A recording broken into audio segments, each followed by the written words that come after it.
Donald plays the piano. He loves the piano. He has a big piano in his living room. His piano is shiny and black. It has 3 legs.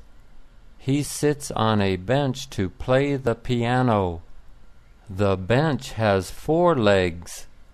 His piano has 88 keys. The keys are black and white. Donald has 10 fingers. His 10 fingers play music on the 88 piano keys. The piano also has 3 pedals. Donald uses his 2 feet on the 3 pedals. He uses both of his hands and both of his feet to play the piano.